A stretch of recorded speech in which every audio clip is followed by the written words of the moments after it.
Marc Lévy a accepté de se raconter dans le podcast Le jour où ma vie a basculé. Comme la romancière Tatiana de René, le patron du Parti communiste français Fabien Roussel ou le psychiatre Christophe André, le romancier se confie sur des épisodes très intimes qui ont jalonné son parcours. Ainsi évoque-t-il la manière dont il a découvert tardivement le passé de résistant de son père.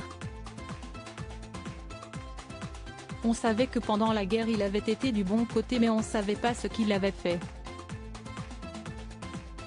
Il bottait toujours en touche. Il ne voulait pas en parler.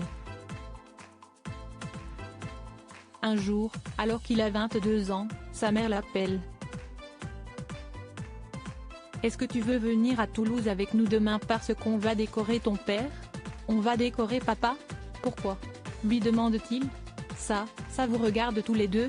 lui répond-elle avec un petit sourire en coin. Il se retrouve dans un stade à Toulouse. Une discrétion absolue. La première chose qui me surprend, raconte-t-il, si est que ce sont des hommes et des femmes dont je n'aille jamais vu les visages avant et quand ils se retrouvent, je vois qu'il y a une émotion absolument palpable dans ces retrouvailles. Et puis arrive tout à coup le ministre des Armées de l'époque Charles Herny. Marc Lévy découvre que son père a été un résistant très actif dans la 35e brigade. Après une longue enquête, lorsqu'il demande à ce dernier pourquoi il ne lui a pas dit qu'il avait été un héros, sa figure paternelle lui lance « Je n'ai pas été du tout un héros, je n'ai fait que ce qu'il fallait faire. »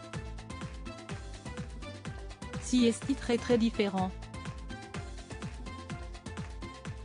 La normalité, c'était nous. Et non ceux qui n'ont rien fait. Donc il n'y avait rien d'héroïque. J'ai fait ce qu'il fallait faire. Marc Lévy se souvient enfin de la phrase qu'il a ajoutée ensuite et qui l'a touché au cœur.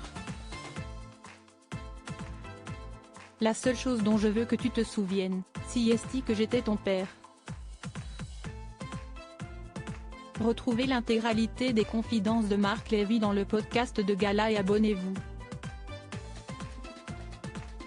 via votre plateforme favorite Spotify, Deezer, Apple Podcast, Amazon Music, Crédit Photo, Véan.